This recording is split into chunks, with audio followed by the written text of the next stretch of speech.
CBN Ponta Grossa. Entrevista.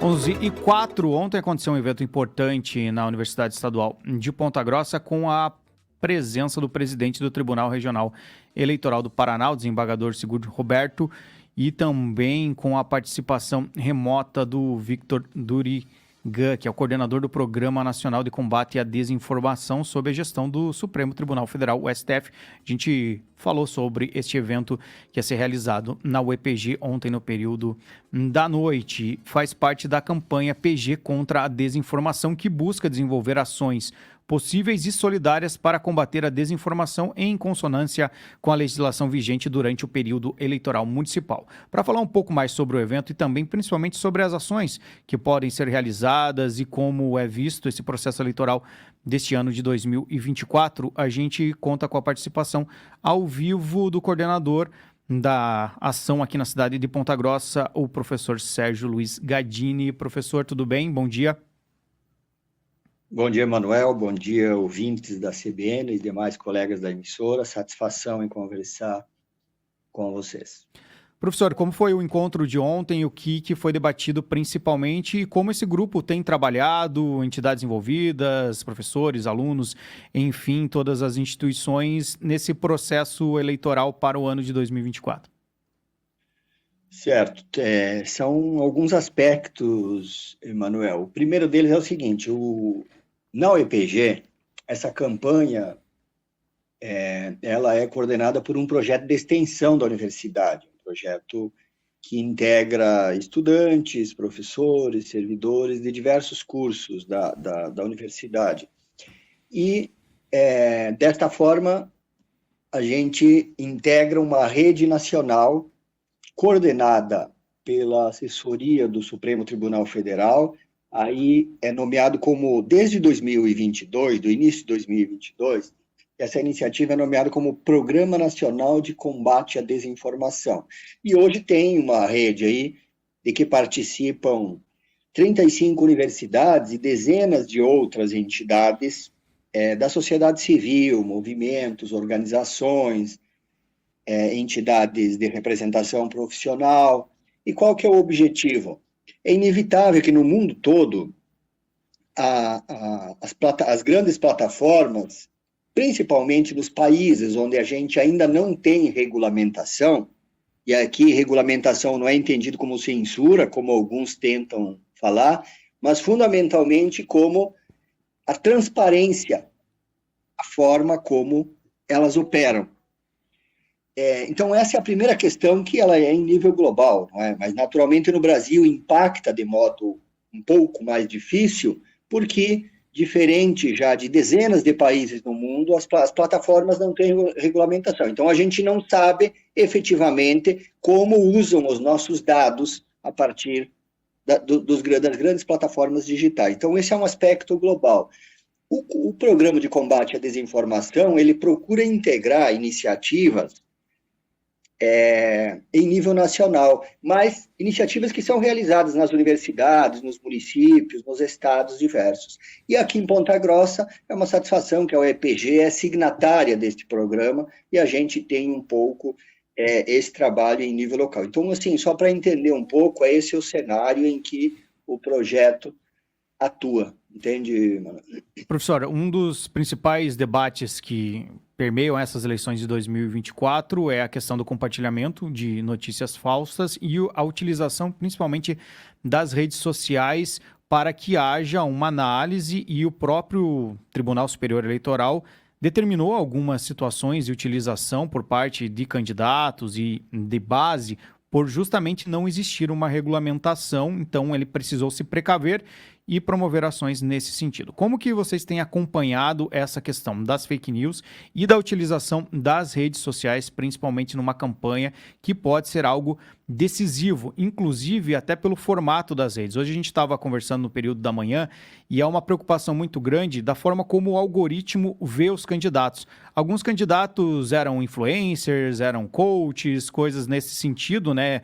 trabalhavam dessa forma, e hoje a plataforma ainda não restringe, como restringe de figuras políticas, de fato, que não tem tanta projeção na hora da distribuição de conteúdos. E isso tem sido feito através de pesquisas como algo diferencial para alguns candidatos que agora estão entrando na vida política depois de uma carreira como influencer, como coach, como liderança de alguma outra forma, e que ainda conseguem ter os seus conteúdos muito mais divulgados pelo algoritmo do que os próprios políticos. Como está sendo essa análise e como que o senhor teme ou não uma situação de influência dentro das eleições?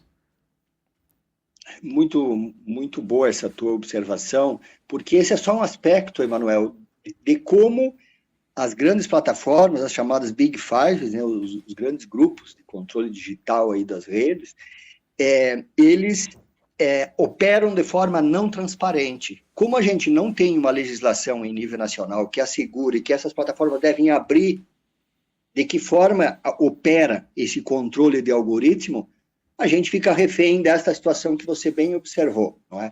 Vamos lá, então. Em fevereiro, o Tribunal Superior Eleitoral publicou digamos assim, uma atualização da legislação eleitoral, buscando focar um pouco em mecanismos de controle. Agora, como a gente esbarra, a gente dá de cara com esse não controle, essa desregulamentação, não é? De que operam as grandes redes no Brasil, e esse é um problema definitivamente do Parlamento brasileiro, da Câmara dos Deputados e do Senado Federal, não é? Portanto, dos partidos políticos, que a gente não tem esse controle, de tal forma que, infelizmente, interessa para alguns grupos que não se tenha uma regulamentação, infelizmente. Mas, enquanto isso, o que é possível fazer? Esta atualização da legislação eleitoral, ela contribui, mas naturalmente tem limites, não é? Então, essas iniciativas que a gente vem tentando organizar, ela busca fazer esse diálogo com representantes da sociedade civil.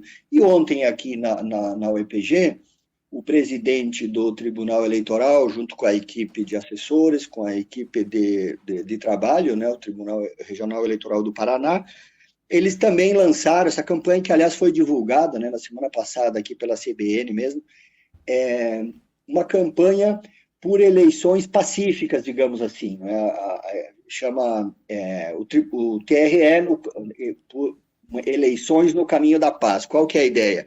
A ideia é de que candidaturas, entidades e mesmo partidos venham para esse projeto, essa iniciativa que visa envolver, que é criar um pacto por compromisso, por eleições democráticas, um pacto pela não agressão, um pacto pela não veiculação de desinformação, um pacto pelo não compartilhamento de fake news nas redes sociais. Porque como a gente não tem controle dessas redes que aparentemente as pessoas estabelecem por si, inevitavelmente rola muita desinformação. Aí essa é a constatação, não é? Então, esse apelo, esse convite para que partidos, candidaturas, representantes de entidades, as pessoas, enfim, que estão preocupadas que as nossas eleições sejam momentos privilegiados de debate sobre políticas públicas, debate sobre problemas, e aí as propostas e as iniciativas das candidaturas, seja em nível ao executivo, às prefeituras, ou as câmaras municipais. É fundamental pensar que a responsabilidade não é só de um candidato ou candidata a prefeita, mas também das candidaturas à vereança em nossos municípios. Esse compromisso de combate e de não adesão à desinformação e ao compartilhamento de fake news é uma das formas concretas que a gente pode avançar em nossos municípios, Emanuel.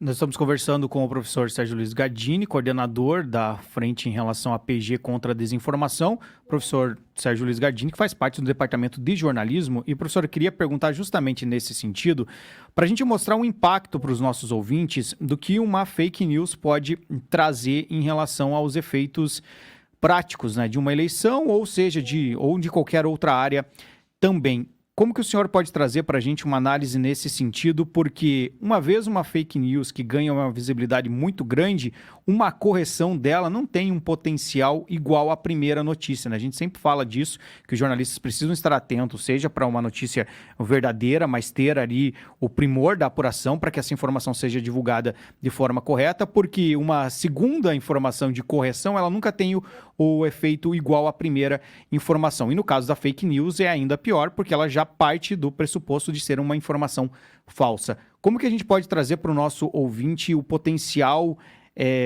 de estrago que uma fake news pode trazer numa campanha eleitoral ou no nosso dia a dia, como a gente pode acompanhar na pandemia, por exemplo, também? Sim, o principal exemplo que a gente tem, Emanuel, é de fato a pandemia, não é? Onde, infelizmente, campanhas de desinformação, fake news rodavam na internet dizendo que as pessoas não tinham que se vacinar. E a gente sabe quantos brasileiros e brasileiras foram vítimas dessa desinformação. Então, a constatação é simples. Fake news mata, destrói vidas, destrói famílias, destrói comunidades, e é muito triste essa constatação.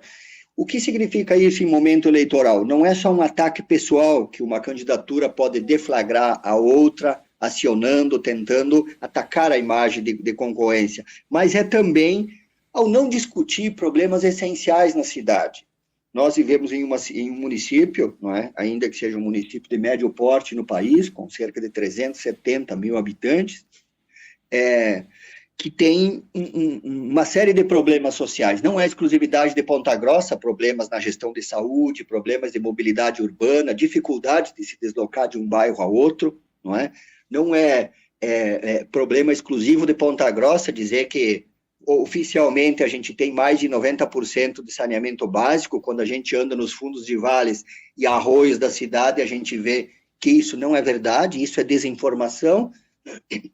Então, o momento eleitoral é essa oportunidade de que as pessoas usem essa condição de informação, dialoguem e cobrem dos partidos, das candidaturas, propostas concretas para resolver os nossos problemas. E se a gente fizer isso de um modo cordial, civilizado, é muito melhor, e aí sim é possível a gente avançar para um debate efetivamente democrático, participativo.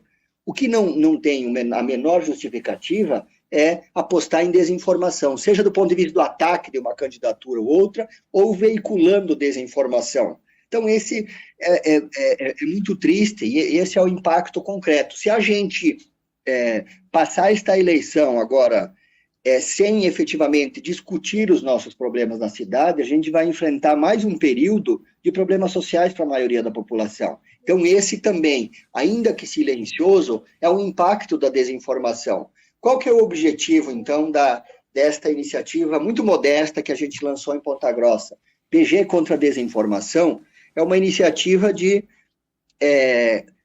conversar abertamente sobre os problemas da cidade e buscar uma adesão de representantes da sociedade civil, buscar uma adesão dos representantes de partidos e das candidaturas, de que o fundamental na democracia é um debate público transparente. E aí, tentar firmar esse compromisso. É isso que a gente está tentando fazer com essa modesta iniciativa, que tem outros nomes em níveis estaduais, em níveis de outras regiões do país, e que todas, de alguma forma, integram essa grande rede nacional chamada Programa Nacional de Combate à Desinformação. O que a gente vai fazer, então, Emanuel, ao longo desse período agora? A gente também está incentivando a realização de debates presenciais, remotos, através das emissoras de rádio, enfim, das candidaturas, seja em níveis ao Legislativo, à Câmara Municipal ou à Prefeitura. E também está incentivando que isso aconteça nos demais municípios da região, não apenas em Ponta Grossa, mas também na região de um modo geral, aqui nos Campos Gerais. Que as pessoas, que os eleitores, os contribuintes, dialoguem com seus candidatos e que essas candidaturas se coloquem à disposição para ouvir a população. E aí a melhor forma é através desse debate aberto, transparente e fundamentalmente democrático. Esse é o sentido de fortalecer a democracia. Bom, então a gente também, Emanuel, está pensando e vai elaborar e divulgar algumas peças de audiovisual, algumas peças de áudio que aí ficarão à disposição também das emissoras de rádio da cidade para veicular sem custo, naturalmente, não é? Porque se trata tudo de uma iniciativa e de uma série de ações que envolvem uma iniciativa voluntária, não é? E tentando convidar as pessoas para participar de que é possível, em outros termos, a gente construir um processo democrático na cidade, nomeando como PG contra a desinformação. A gente tem todas as condições de fazer em Ponta Grossa uma eleição através de um pacto muito cordial entre todas as candidaturas, de que ninguém apele para desinformação, mas, ao contrário, tente convencer a nossa população, os nossos eleitores, as nossas eleitoras, de que propostas para mudar a cidade, para melhorar a qualidade de vida da população, através de políticas públicas, não precisa apelar para desinformação, para fake news e uma série de outras estratégias que caracterizam esse termo mais geral que a gente usa como desinformação. Nós estamos conversando com o Sérgio Luiz Gadini, professor do curso de jornalismo da Universidade Estadual de Ponta Grossa, coordenador dessa frente PG contra a desinformação. Para a gente encerrar, professor, o ouvinte da Rádio CBN acompanha muito o cenário político da cidade e, com certeza, quando eu mencionei o nome do senhor, lembrou das candidaturas à Prefeitura de Ponta Grossa. Eu queria utilizar desse expediente para que o senhor possa fazer uma análise de como foi na época em que o senhor acabou sendo candidato a prefeito e como o senhor vê esta eleição no sentido justamente do potencial mais nocivo ou não, de uma maior regulamentação ou não, de um uso mais forte das redes sociais ou não para esta eleição. Há uma preocupação maior, já pôde ser aprendido muito nas eleições passadas que podem contribuir com essa eleição ou é um cenário de uma abrangência diferente? Como que o senhor avalia para a gente encerrar?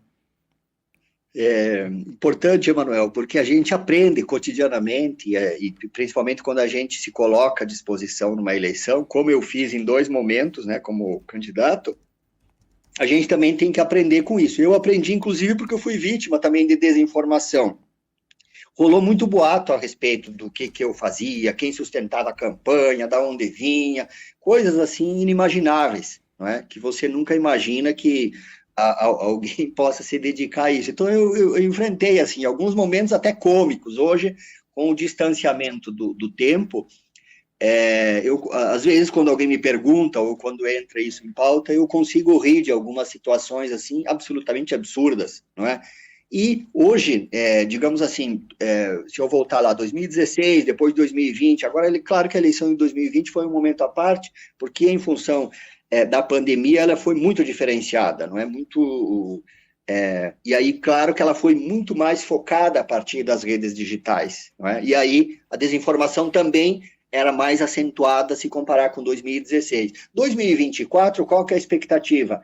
Ainda existe essa constatação de fake news, de boataria, de coisas que não são verídicas para tentar atacar determinadas candidaturas, mas o que a gente pode fazer? É verificar e tentar envolver os nossos atores, as nossas candidaturas, os nossos assessores, as equipes de trabalho das candidaturas, para que a gente faça um processo sucessório na cidade, um debate de sucessão à administração pública local, de forma mais tranquila, de forma mais honesta possível e sem desinformação. Se a gente conseguir firmar esse pacto com representantes de entidades e das candidaturas, provável que a eleição vai ser muito mais tranquila e que as pessoas também têm mais condições de escolha, têm mais opções de avaliar quais das candidaturas apresentam as propostas mais viáveis, porque não adianta listar aí 50 ou 200 páginas de projetos e depois nada disso tirar do papel, porque isso também é desinformação, ou falar só sobre os temas que interessam e não sobre os problemas essenciais. Nós temos exemplos de desinformação na cidade. O que aconteceu recentemente em torno da história, levanta ou não UPA, constrói ou não UPA, o conselho é contra a UPA. Isso é desinformação brutal. O Conselho Municipal de Saúde nunca foi contra a construção de uma unidade de pronto atendimento em Ponta Grossa. Os integrantes do Conselho, isso está tudo documentado em ata na cidade, eles apenas cobravam que o interesse em inaugurar um prédio e uma obra deveria ser tão ou mais do que atender unidades básicas de saúde que hoje não têm todas as condições de atendimento na cidade e que há muitos anos não tem. Então, esse descaso gradual no entorno da saúde, ele não se resolve com uma obra. E o que aconteceu? De um modo geral, criou-se um clima na cidade de que o conselho era contra e todos os demais atores, todos os políticos, todas as candidaturas eram favoráveis.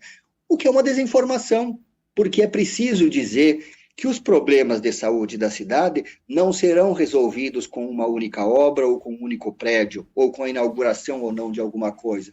É preciso estruturar o que a gente já tem nas comunidades, não é? Nós temos mais de 50 unidades básicas de saúde que precisam de atendimento, que precisam de estrutura para atender a população. Então, veja, a gente se depara com situações que envolvem desinformação, aí você vai dizer, mas aí não tem fake news. Não tem fake news explicitamente, no sentido de que alguém inventou alguma coisa, mas tem tirando de cena problemas que existem. Então, desfocar determinadas políticas públicas ou não falar sobre temas presentes é uma forma de desinformação. E isso a gente também tem que falar. Digamos, silenciar sobre determinados problemas e falar sobre coisas, inventar que a polarização, há uma grande polarização política no país que se reflete em Ponta Grossa. É claro que ela se reflete, mas se eu deixar isso conduzir a disputa local, nós não vamos resolver problema nenhum na cidade. Ao contrário. Então, nós precisamos efetivamente discutir os problemas. É claro que existe um cenário nacional, existe um cenário internacional que a gente não pode ignorar,